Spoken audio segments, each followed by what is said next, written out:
Olá, você aí que está comigo de novo aqui no curso preparatório para técnico de laboratório de análises clínicas, está aí ralando, estudando pra caramba, às vezes você é até um profissional de nível superior que também está concorrendo a técnico e está aí na luta, não tem problema não, aqui vale para tudo, tá? Vale para biomédico, vale para farmacêutico e vale para o técnico de análises clínicas também. Meu nome é Ana Carolina, eu estou aqui nos estúdios do Gran Curso Online com você para mais uma aula de hematologia, tá? Hoje nós vamos falar a gente vai entrar em algumas partes, a gente vai transitar um pouco sobre coleta, sobre hemograma, sobre o que é desvio à esquerda, algumas coisas assim bem conceituais, né? E tentar também trazer um pouco para a parte prática, tá? Vamos falar um pouquinho de automação, porque uma coisa que cobra bastante nos concursos são os tipos de metodologia utilizada na automação laboratorial, porque manual, gente, isso é coisa do passado, não existe mais hemograma manual, tudo a gente faz automatizado. Então, para continuar esse esquema aí de ensino, né, esse método que eu estou usando aqui com vocês, de prova, para estudar para as provas, né? Pegar a questão, resolver a questão e vir com a teoria junto com a questão. Então a gente vai continuar nesse modelo aí que tá dando super certo, muita gente tá gostando. E qualquer dúvida, pessoal, ó, escreve no fórum aí que eu converso com vocês e a gente vai tirando as dúvidas, tá bom? Então vamos lá, vamos começar aqui. Os aparelhos de automação em hematologia oferecem alta sensibilidade e precisão na realização do hemograma. Os resultados considerados aprovados são, em geral, emitidos sem interferência humana. Mas para os hemogramas reprovados pelo equipamento, vem aqui comigo. O que acontece? A automação, ele começou falando que os aparelhos de automação em hematologia, tarará, e terminou a frase com hemograma. Por que acontece?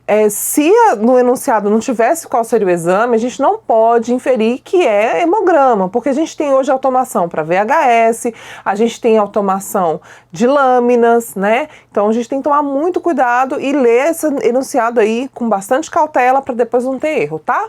E quando ele fala assim que a maioria dos exames são liberados sem interferência humana e somente qual é a conduta técnica, né, que a gente tem que ter em caso de reprovação do aparelho. Isso a gente chama de flags. Às vezes pode vir esse nome. Olha aqui comigo. Flags. Se aparecer esta palavra aqui no seu enunciado da sua questão, você também vai entender como um hemograma reprovado pelo equipamento. Outro termo não é somente reprovado, é o que requer revisão microscópica, né? Então aquele flag, aquele alarme que deu naquele exame, significa então que tem que ser passado pelo olho do analista, do técnico, tá bom?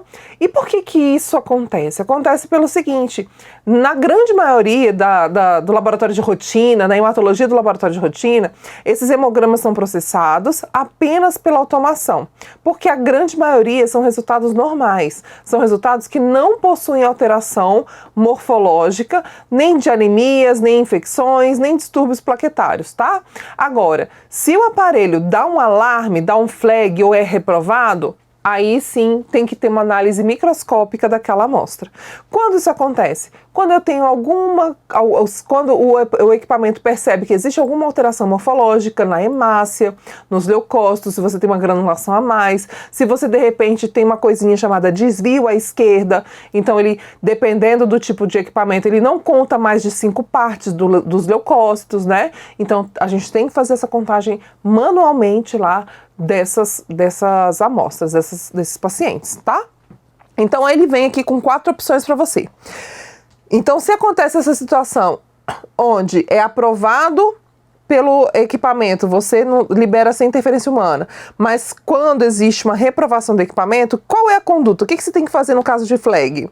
É necessário descartar a amostra e solicitar um novo material. Você jamais vai fazer isso. tá? Você, não é porque o aparelho falou, por exemplo, que existe uma plaquetopenia que você vai descartar e pedir um novo material. Você vai fazer o quê? Vai confeccionar uma lâmina, ou se a lâmina já tiver sido confeccionada e corada, você vai levar para a microscopia para fazer a análise morfotintorial daquela amostra.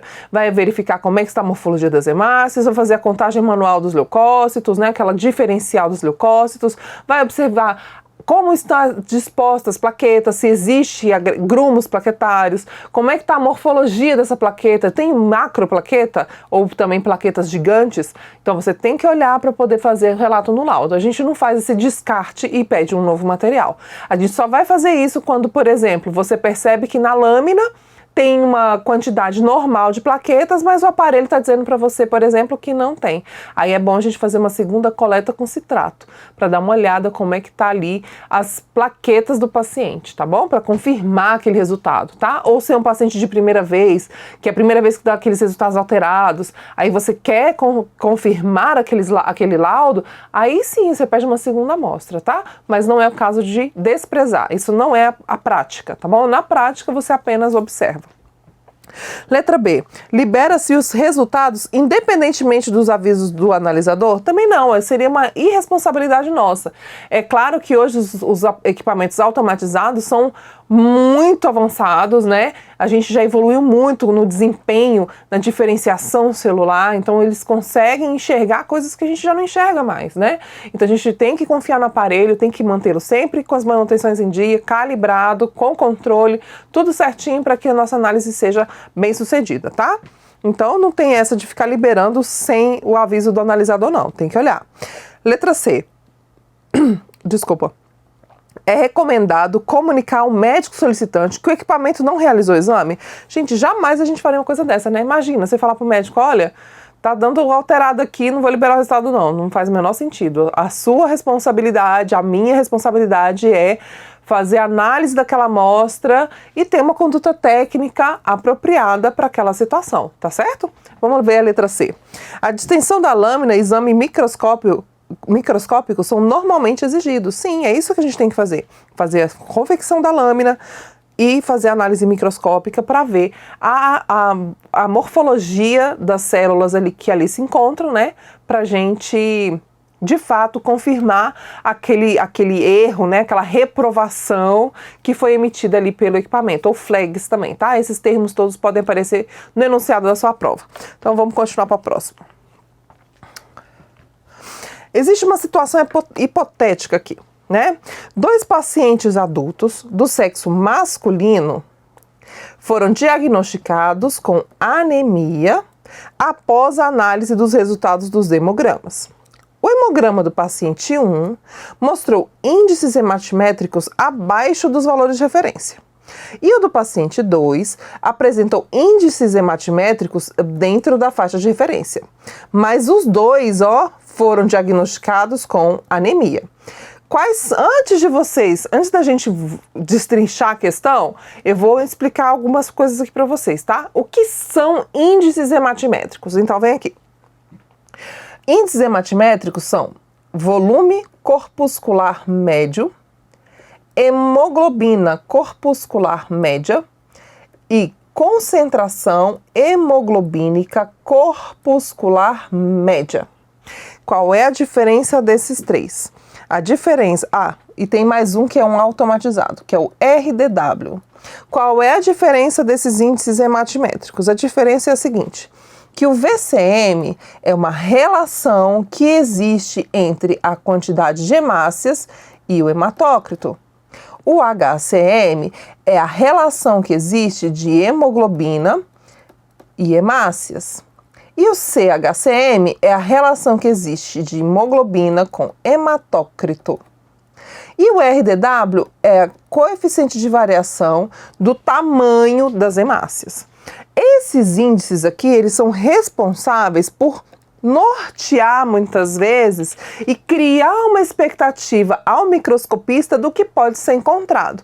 Como assim, professora? Quando você vai lá, pega o tubinho, homogeneiza, né? Já está lá no homogeneizador hematológico, vai passar o sangue lá no equipamento, ele vai dosar lá, vai contar para você quantas hemácias, vai dar a hemoglobina, hematócrito e na sequência tem os índices hematimétricos. Muitos equipamentos automatizados hoje, eles já não fazem mais o cálculo, eles fazem mesmo a análise do VCM, do HCM e do CHCM, tá certo?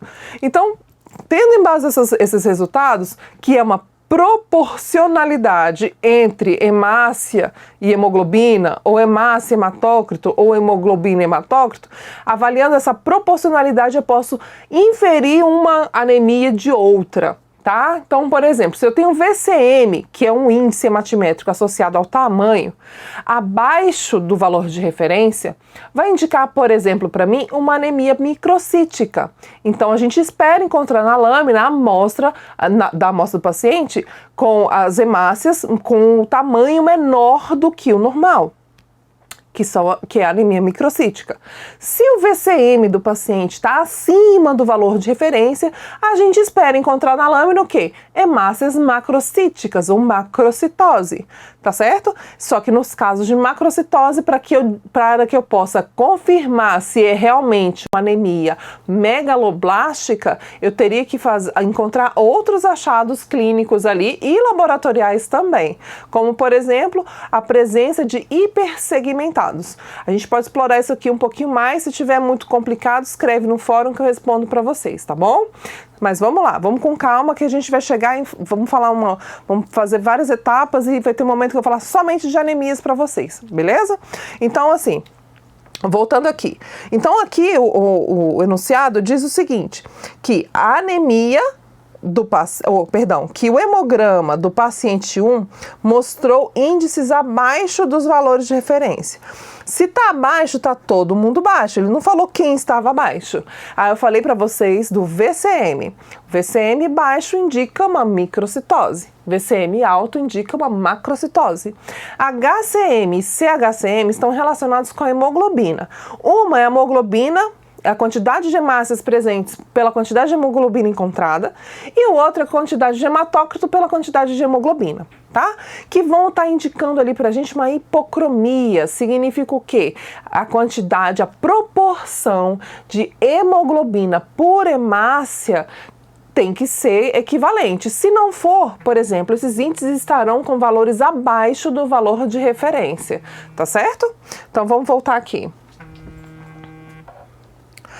Então, aqui no paciente 1, esses índices estão todos abaixo. Se está abaixo, a gente vai esperar o quê? Uma microcitose e uma hipocromia, beleza? No paciente 1. Ambos foram diagnosticados com anemia. Então, vamos lá. O esfregaço sanguíneo do paciente 1 apresentou poiquilocitose discreta pela presença de eritrócitos em alvo e o paciente 2, poiquilocitose discreta pela presença de drepanócitos. Certo, vamos parar aqui e avaliar cada situação aqui individualmente. Então, o paciente 1 mostrou pra gente aqui poiquilocitose. E aí, no paciente 1 e 2, ele usa o mesmo termo, presença de poiquilocitose. O que é poiquilocitose? A gente falou no bloco passado alguns poiquilócitos, né, que são muito comuns na clínica, no laboratório, e aqui ele vem aqui com essa questão falando da poiquilocitose. A poiquilocitose é a forma anormal da hemácia. A forma normal da hemácia é redonda e bicôncava, cheinha de hemoglobina lá dentro, perfeitinha, tá? Qualquer forma diferente dessa, a gente diz que aquela hemácia tem uma poiquilocitose, que aquele hemograma, aquele paciente tem hemácias tem poiquilocitose naquela lâmina, ok? Que são formas alteradas das hemácias. Quando ele fala aqui pra gente que no paciente 1 ele tem células em alvo, significa que ele vai ter, tem um outro nome feio, tá, para esse daqui, codócitos, que é aquela hemácia que é assim, ó. Ela tem bastante hemoglobina aqui na extremidade, né? Ela tem a sua hemoglobina na extremidade, tem a sua palidezinha aqui na extremidade indo para o centro, e aqui no centrinho de novo ela tem hemoglobina novamente, tá? Vamos aqui no vídeo que eu vou mostrar, aqui no vídeo que eu vou mostrar pra vocês melhor. Então, aqui é como se fosse um alvo mesmo. Ele fala aqui que os eritrócitos em alvo, a gente enxerga na microscopia desse jeito mesmo. Então, aqui, ó, eu tenho toda a hemoglobina concentrada aqui e aqui no centro também. Então, se a hemácia era para ser bicôncava, ela agora tem uma bolhazinha no meio, tá? E aqui ele diz, então, poiquilocitose, né, nas duas situações, mas poiquilose é uma forma alterada e essa aqui é uma forma alterada. A gente também, deixa eu escrever aqui, a gente também pode chamar de codócito essa forma aqui, que é a hemácia em formato de alvo, tá? No paciente 2, a gente encontrou drepanócito. O que é o drepanócito? O drepanócito é a hemácia em forma de foice. E ele está dizendo ainda que os índices hematimétricos do paciente 2, eles estão normais, estão dentro da faixa de referência. Ora, professor, isso é possível? Claro que é. Isso vai depender muito do tipo de como é que está a situação daquele paciente. O que significa a presença, então, de um drepanócito? Vem aqui comigo. O drepanócito significa o quê? Que aquele paciente tem uma hemoglobina chamada hemoglobina S, que vai provocar o que a gente chama de anemia falciforme. Anemia falciforme, tá? Que aí vão ser as hemácias em formato de foice, ou também conhecidas como drepanócito. A hemoglobina S é uma hemoglobina anormal, ou seja, houve uma troca de um aminoácido lá na proteína, tá? Na hora de fazer a fabricação mesmo daquela hemoglobina, houve uma troca de um aminoácido e essa troca de aminoácido criou uma hemoglobina aleatória, uma outra hemoglobina chamada hemoglobina S. A nossa hemoglobina normal chama-se hemoglobina A. Tá? Então, a nossa hemoglobina A, e a fração A1, é a mais abundante, em torno de mais de 90% de hemoglobina que compõe aqui as nossas hemácias, tá?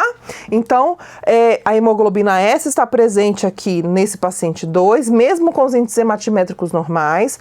No paciente 1, a gente tem uma microcitose e uma hipocromia em decorrência de diminuição dos valores dos índices hematimétricos, e ele diz o seguinte, ele está afirmando o seguinte: nessa situação, é correto inferir que o paciente 1 possui talassemia e o paciente 2 anemia falciforme. Vem aqui comigo. Eu não posso falar jamais que um paciente tem talassemia só porque eu tenho ali índices hematimétricos abaixo do normal, abaixo do valor de referência e presença de codócito. Não posso. Até porque em várias anemias os codócitos estão presentes, tá?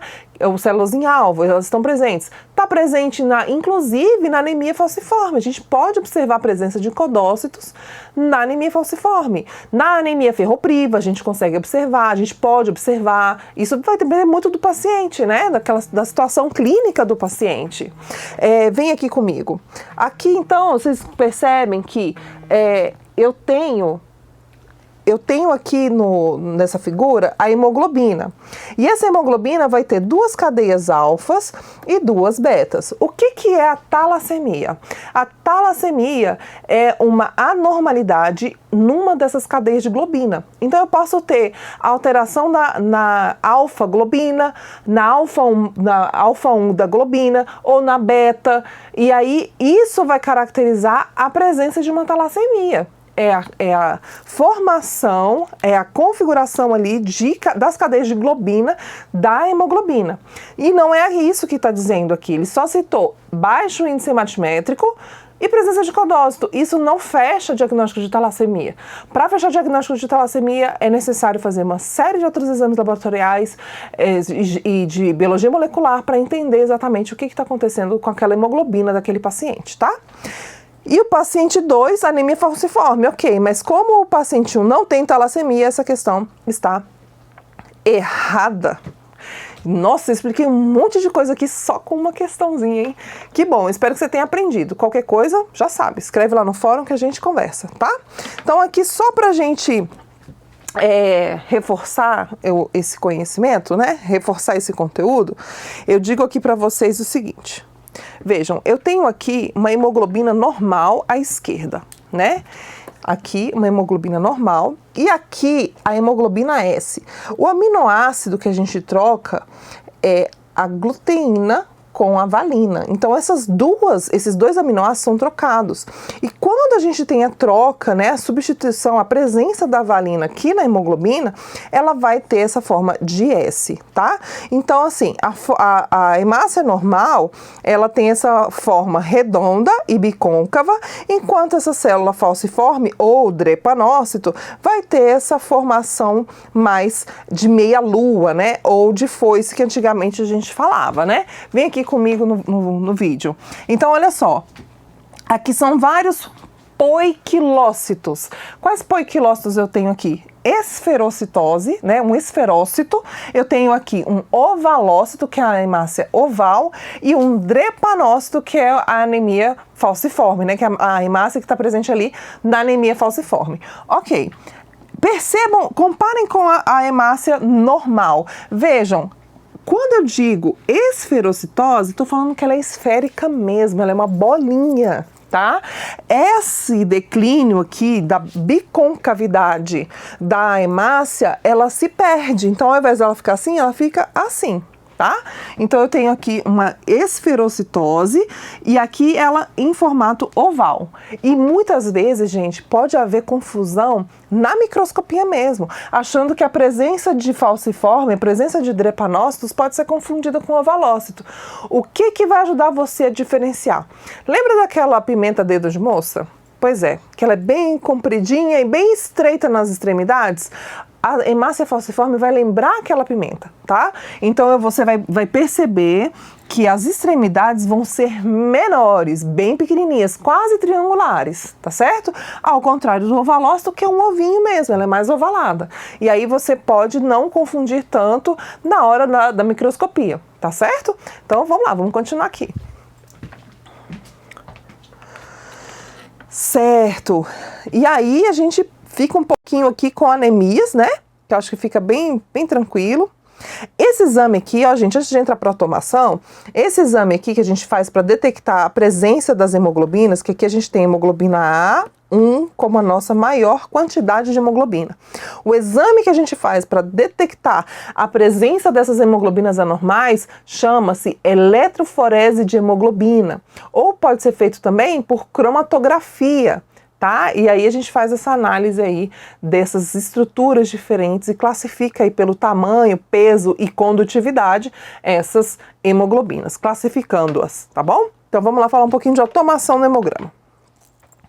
Aí diz o seguinte: o hemograma automatizado é realizado por meio de contadores eletrônicos, que realizam diferentes parâmetros hematológicos de acordo com o modelo e o tipo de equipamento. Qual item abaixo contempla os princípios mais utilizados na automação do hemograma? Essa questão aqui ela é interessante, porque ela veio com itens, com os itens que a descrevem, são termos, inclusive, pouco usuais. Mas se você entender bem do princípio de como tudo funciona, fica mais fácil, tá? Então vamos aqui comigo. Eu tenho duas situações. Do hemograma, né? Uma, eu tenho que contar as células. Pera, professora, quais são as células que eu tenho que contar? Eu tenho que contar quantas hemácias eu tenho, quantos leucócitos eu tenho e quantas plaquetas eu tenho. É contar, igual um ábaco. 1, 2, 3, 4, contagem, tá? Então ele faz uma contagem. Essa contagem ele vai usar um método, que é o método da impedância. Vem aqui comigo. A impedância, vou escrever aqui para não rolar treta. Impedância. A impedância é o seguinte: eu tenho um fluido aqui, que é onde está o meu sangue misturado com diluente. Eu tenho aqui um tubo com uma abertura, que essa abertura faz com que o fluxo desse meu sangue diluído passe aqui por dentro e saia, ok? Aí eu tenho um eletrodo negativo de um lado e um eletrodo positivo do outro. Então existe uma condutividade aqui, ok? nessa passagem aqui. Vamos aqui pro vídeo, que acho que vai ser mais fácil. Então, eu tenho aqui, ó, uma condutividade elétrica. Então, se eu perco, toda vez que eu passo uma bolinha aqui, que é uma célula, toda vez que passa uma célula aqui, existe um pulso elétrico, tá? Que é lançado no software, porque esse equipamento tem a parte mecânica e tem a parte do software, que vai fazer toda a imagem e a compilação dos dados, tá? Então, passou por ali uma hemácia ou uma célula, ele vai dar um pico elétrico. Esse pico elétrico, que é quando corta a energia, né? Tá lá a condução da energia. Se passa uma bolinha, corta. Então, significa que contou um. Então, quando passa um, conta outro. Vai passando e vai contando. Esse é o método de impedância, tá? É o método onde a gente faz a contagem das células por meio de uma contagem elétrica, tá? Por meio de uma câmara, onde eu tenho a análise aqui da condutividade, eu corto meio que a condutividade do sistema elétrico, tá bom? A cada passagem de célula. Beleza. A outra que nós temos aqui a outra metodologia é para identificar o tipo de célula, tá? Que a gente vai chamar de citometria de fluxo. Essa técnica, esse método utilizado para diferenciar uma célula da outra, tá?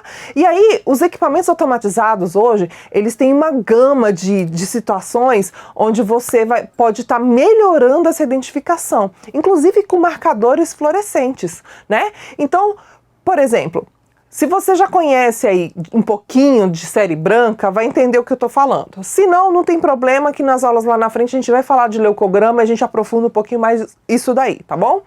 Então, por exemplo, eu tenho as células brancas. E uma das células é o linfócito. O linfócito é uma célula pequena, que o núcleo dela é grande comparado ao citoplasma, tem bem pouquinho citoplasma, ou seja, a gente entende que é uma célula de baixa complexidade. Então, todas as vezes que essa célula passa por esse feixe de luz, esse feixe de luz aqui, ó, que vai estar analisando do outro lado a complexidade daquela estrutura celular. Bateu a luz, ela vai se refletindo, né, nos sensores que ficam ali ao redor, classificando aquela célula por tamanho e complexidade. Alguns sistemas analíticos, usando marcadores fluorescentes, podem, por exemplo, marcar grânulos por meio de uma ligação imunoenzimática, né? A gente vai ter ali marcado, vai estar com outras estruturas da célula marcada, melhorando ainda mais a identificação celular, tá? Se passa um neutrófilo já é uma célula um pouco maior, cheia de grânulos lá dentro. E o núcleo, ele é bilobulado, trilobulado, quadrilobulado, tem 4 lóbulos, tá? Então a gente vai ter uma complexidade maior para essa célula comparado ao linfócito. Então, quando esse feixe de luz aqui passa por um neutrófilo, eu vou ter mais raios de laser sendo desviados, classificando ele como um neutrófilo segmentado. Tá? Então, eu tenho 2 metodologias principais dentro da automação da hematologia, dentro da automação para hemograma. Eu vou ter, então, a impedância e vou ter a citometria de fluxo. Combinado? Então, vamos ver agora as alternativas que a gente tem. Então, letra A. Ele tem aqui falando impedância, condutividade e laser. Veja, a gente vai ter que marcar essa pelas opções, porque realmente a condutividade e o laser vão estar trabalhando nessa parte aqui que seria chamada de citometria de fluxo. Citometria de fluxo. Por que eu estou dizendo isso? Porque nessa prova aqui, nesse enunciado, você teve você teve condutividade laser, mas em outra prova pode vir citometria de fluxo e você vai conseguir acertar, beleza? Então vamos para a letra B. Complexidade, corrente elétrica e luz. A gente não vai analisar dessa forma porque não é só complexidade, é complexidade e tamanho. Voltagem, com voltagem não, a gente não mede a voltagem da célula, tá? Tamanho, complexidade, luz, não, mas cadê a impedância? Não teve, então são mais de um método. impedância, tamanho e laser, a gente não analisa só o tamanho, avalia também a complexidade. Então, assim, essa foi uma questão que realmente pode causar confusão aí na hora de fazer sua prova, né? Mas se você lembrar bem do conceito principal dos métodos laboratoriais para análise de hemograma automatizado, você não vai esquecer que a gente tem a impedância, a condutividade, a luz e a citometria de fluxo, que é a junção dessas duas coisas aí que eu falei para vocês, tá bom? A gente vai encerrando esse bloco por aqui, mas já já a gente volta. Fica ligado aqui no GRAM. Beijo!